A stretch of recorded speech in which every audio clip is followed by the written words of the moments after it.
Welcome to Wellspace Counseling. My name is Jason Wilkinson, and if you've been in a relationship that's gone on for a long time, sometimes it feels like the spark has died out or the connection's not there, and maybe even just kind of you're both roommates and rather than in a relationship.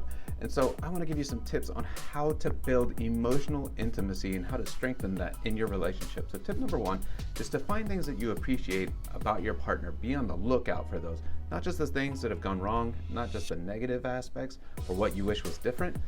But think about or reflect on what's going well and what does this person do that I really appreciate, and then say that, make it up, make it known.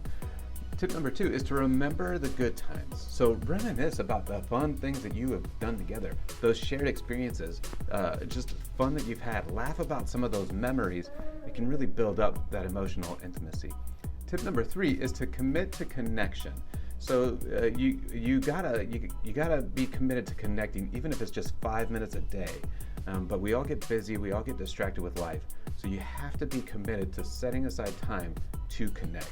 Whether that's a date night, once a week, once a month, 5 minutes a day, it's really important. Commit to that connection. Tip number four is you wanna work through conflict. Whether you're somebody who typically raises your voice and gets really angry, or whether you're somebody who withdraws or escapes whenever there's a conflict that takes place, they both take commitment to work through the conflict, whatever it may be, and do it in a healthy way.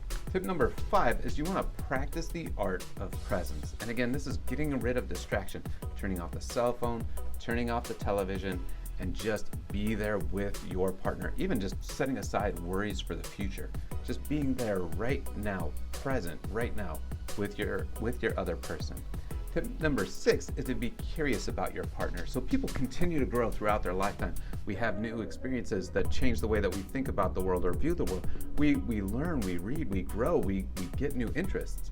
So being interested, curious about what your partner is thinking, how they're growing, and even being willing to share some of the ways that you're growing. Be interested in your partner. Be curious about who they are. Tip number seven is to work on communication. So again, being able to use I statements, being able to emotionally self-regulate, being able to use active listening, and really desiring to really grow as a communicator. Helps the relationship, helps build intimacy. Tip number eight is to be physically affectionate without a planned purpose. So not everything has to lead to sex. Not every touch, not every interaction, physical interaction has to lead to sex. So just even being able to offer a shoulder rub, or rubbing the feet, or holding the hand, or caressing the arm or the shoulder, and just doing that in a way that brings physical connection, creates emotional intimacy.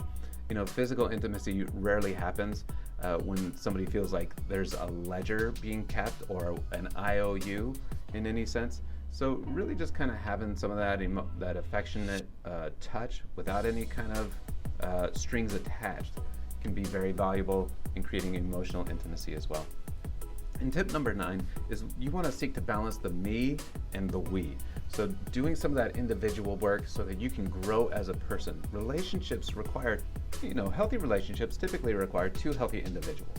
So being committed to working on yourself, doing the things that are interesting to you and helpful for you, and allowing that space for your partner as well, so that you can come back and be a healthy relationship. You can find more tips, ideas on the blog at www.wellspacepdx.com on relationships, communication, emotional self-regulation, anxiety, and much more.